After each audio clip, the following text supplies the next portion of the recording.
हाय, मैं प्रमोद कुमार। जानकार बने समझदार बने में एक बार आपका फिर स्वागत है। आज का बड़ा हॉट टॉपिक है कि मोदी जी हम सोना क्यों ना खरीदें। जब विदेशों से भर भर कर जहाज सोने के हिंदुस्तान में आ रहे हैं, जब government of India, reserve bank of India अपने सोने की खजान को बढ़ा रहा है, अभी फ़िलहाल में ही 168 मैट्रिक टन सोना सेंट्रल बैंक ऑफ इंग्लैंड से आया और ये सोने का जो खजाना है गवर्नमेंट ऑफ इंडिया या रिजर्व बैंक ऑफ इंडिया इसको बढ़ाती जा रही है। आज की डेट में गवर्नमेंट के पास 880 टन सोना रिजर्व्ड है। एक तरफ गवर्नमेंट अपना खजाना बढ़ा रही है, सोने का रिजर्व बढ़ा रही है, दूसरी तरफ जनता से अपील कर रही है भर पर घर में कोई भी फंक्शन हो, कोई भी कार्यक्रम हो, हम सोने के गहने नहीं खरीदेंगे कि कम से कम 1 साल तक कोई गोल्ड ना खरीदे। तो यहाँ पर जनता कंफ्यूज हो गए हैं कि अब क्या करें, मोदी जी की बात माने, गवर्नमेंट की बात माने या अपना हित जाने। तो दोस्तों, यहाँ पर मैं आपको बताना चाहूँगा कि आप दो पक्ष समझने की कोशिश कीजिए। सबसे पहले पक्ष में रखता हूँ नरेंद्र मोदी जी का या गवर्नमेंट ऑफ इंडिया का, जो ये कह रहे हैं कि 1 साल तक सोना ना खरीदें। तो इसके पीछे कारण क्या है, सबसे पहले हमें ये जानना चाहिए, तब हम इस बात पर पहुंचेंगे कि हमें सोना खरीदना चाहिए या नहीं चाहिए, और खरीदना चाहिए तो कौन सा सोना खरीदना चाहिए। तो आप ये जानिए कि हमारे देश में जो सोना है उसका 90% जो सोना है वो विदेशों से मंगाया जाता है, विदेशों से खरीदा जाता है, और जो सोना खरीदा जाता है वो डॉलर्स में खरीदा जाता है। आज हमारे रुपए की जो वैल्यू है वो दर बदर कमज़ोर होती जा रही है। आज 95 रुपीज़ में $1 आता है, यानी कि डॉलर आज की डेट में बहुत मजबूत हो गया है, और सरकार को जो सोना खरीदना पड़ता है वो डॉलर में खरीदना पड़ता है। तो सरकार पर ये अतिरिक्त बोझ बढ़ता जा रहा है, क्योंकि हिंदुस्तान में गोल्ड की डिमांड बढ़ती जा रही है। दूसरी तरफ हमारे देश में एक और संकट आ गया है, वो है क्रूड ऑयल का। जहां पूरे विश्व में युद्ध हो रहा है, अमेरिका, ईरान, इजराइल, तो क्रूड ऑयल की जो सप्लाई है वो रुक गई है। तो सरकार को एक तरफ अपना क्रूड ऑयल भी डॉलर में ही उनको खरीदना है। तो सरकार के पास इस टाइम दो ये समस्या आ गई है कि जो चीज़ हम 90% बाहर से इंपोर्ट करते हैं और वो जिसकी कीमत हम डॉलर में देते हैं, तो सरकार के ऊपर ये काफ़ी बर्डन आ गया है। अब समस्या ये आ गई है कि देश के लिए क्रूड ऑयल बहुत ज़रूरी है इकोनॉमी को चलाने के लिए।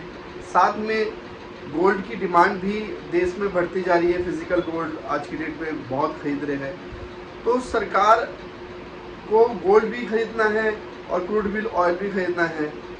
तो आप बताइए कि आज के समय में क्या इम्पोर्टेंट है, क्रूड ऑयल की सप्लाई कंटिन्यू रहना या गोल्ड की सप्लाई कंटिन्यू रहना। तो जो अभी देश के हित में है वो क्रूड ऑयल है। अगर क्रूड ऑयल नहीं रहेगा तो हमारे इंडस्ट्री, हमारे जो डेली के काम है वो सब रुक जाएंगे, और सरकार को अगर दोनों चीज़ खरीदनी पड़ेगी तो हमारे पास एक तरह से फाइनेंशियल बर्डन पड़ जाएगा। तो इसीलिए सरकार कह रही है कि आप कुछ समय के लिए 1 ईयर्स के लिए गोल्ड ना खरीदें, फिजिकल गोल्ड ना खरीदें, जिससे कि सरकार ज़रूरी चीज़ों पर अपना इंपोर्ट कर सके। तो ये चीज़ है कि सरकार गोल्ड रिजर्व क्यों बढ़ा रही है, इतना गोल्ड क्यों विदेशों से मंगा रही है। तो आप ये समझिए कि जो सरकार गोल्ड खरीद रही है वो हमारे इकोनॉमी को स्ट्रॉन्ग करता है। रिजर्व बैंक ऑफ इंडिया लगातार अपना सोने का खजाना बढ़ा रहा है। आज की डेट में गवर्नमेंट के पास 880 टन सोना रिजर्व्ड है। इससे हमारा रुपया मजबूत होता है और रुपये को मजबूत करने के लिए, अपनी इकोनॉमी को मजबूत करने के लिए हमारे पास जितना ज़्यादा गोल्ड रिजर्व होगा उतना हमारा इकोनॉमी स्ट्रांग होगा।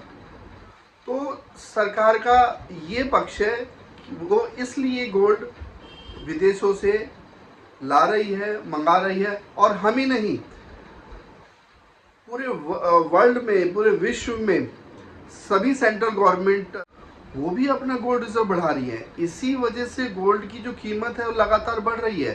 तो आप ये मत समझिए कि हिंदुस्तान में जो डिमांड आई हुई है कि भाई गोल्ड खरीदने की, उसकी वजह से गोल्ड के रेट इतने ज़्यादा बढ़ते जा रहे हैं। नहीं, ये पूरे वर्ल्ड में जो जितनी भी मैक्सिमम जो बड़ी कंट्रीज़ हैं वो अपना गोल्ड रिजर्व बढ़ा रही हैं, और जब वो गोल्ड रिजर्व बढ़ा रही है जिसकी वजह से गोल्ड के रेट बढ़ रहे हैं। लेकिन ये हमेशा नहीं रहेगा। एक समय आएगा कि जब गोल्ड का रेट गिरेंगे, तो आप अपने गोल्ड को जो बाई करने की सोच रहे हैं और इतनी हाई वैल्यू पे जो बाई करने की सोच रहे हैं, हो सकता है कि आगे जाके आपको नुकसान भी हो सकता है, क्योंकि अभी जो गोल्ड की जो कीमत है वो बहुत हाई जा चुकी है। तो मैं आपको ये बताना चाहूँगा, जो सरकार द्वारा गोल्ड खरीदा जाता है उससे हमारा रुपया स्ट्रांग होता है, हमारी इकोनॉमी स्ट्रांग होती है, हमारा फॉरेन रिजर्व बढ़ता है, और जो गोल्ड हम लोग खरीदते हैं उससे सरकार पर बर्डन पड़ता है, क्योंकि सरकार जो गोल्ड खरीद रही है वो अपनी इकोनॉमी को स्ट्रांग करने के लिए खरीद रही है। लेकिन जो हम खरीद रहे हैं और हमारे थ्रू सरकार को विदेशों से खरीदना पड़ता है, वो सरकार पर बर्डन होता है कि सरकार को उसका डॉलर में पेमेंट करना पड़ता है, और वो जो गोल्ड हमारे पास आ जाता है उससे फ्लो ऑफ मनी रुक जाता है। क्योंकि आप जब तक वो गोल्ड आप अपने घर में रखेंगे और उस पर पैसा जो खर्च हुआ है वो एक तरह से रुक जाता है, इकोनॉमी में फ्लो नहीं होता है और इकोनॉमी की तरक्की नहीं होती है। तो फिर करे क्या? एक तरफ सरकार है, एक तरफ अपना हित है। तो मेरा ये मानना है कि फिजिकल गोल्ड जो है, या मैं आपको ये जानकारी देना चाहूँगा कि जो फिजिकल गोल्ड है वो सरकार के लिए नुकसान या बर्डन पड़ रहा है सरकार के ऊपर। लेकिन अगर आप सही में गोल्ड में निवेश करना चाहते हैं और उससे फ़ायदा मुनाफा कमाना चाहते हैं, क्योंकि आज की डेट में गोल्ड की डिमांड ज़्यादा है और वो काफ़ी अच्छे रिटर्न्स भी दे रहा है, तो आप फिजिकल गोल्ड की जगह डिजिटल गोल्ड में इन्वेस्ट कर सकते हैं। उससे सरकार पे कोई भी बर्डन नहीं पड़ता, हमारी इकोनॉमी में कोई बर्डन नहीं पड़ता, सरकार को कोई उसके लिए रिजर्व गोल्ड नहीं खरीदना पड़ता। तो जिस तरह से गोल्ड की कीमत बढ़ेगी, आपकी डिजिटल गोल्ड की भी कीमत बढ़ेगी, और आप जब चाहे उसको सेल भी कर सकते हैं मुनाफे के तौर पे, लिक्विडिटी आपके पास रहेगी। तो सरकार आज की डेट में यही कह रही है कि आप फिजिकल गोल्ड की जगह डिजिटल गोल्ड खरीद दीजिए, अगर आप मुनाफे के तौर पे उसमें निवेश करना चाहते हैं। तो ये पक्ष मैंने आपका भी रखा और सरकार का भी रखा। नरेंद्र मोदी जी ने जो हमें अपील करी है 1 साल गोल्ड ना खरीदने के लिए, उनका रखा। तो अगर मेरी माने तो मेरा ये कहना है, देश हित सबसे पहले है। अगर देश की तरक्की होगी तो आगे जाके हमारी भी तरक्की होगी। तो आप जो भी डिसीजन लें वो अपना हित, देश का हित दोनों को देख के लें।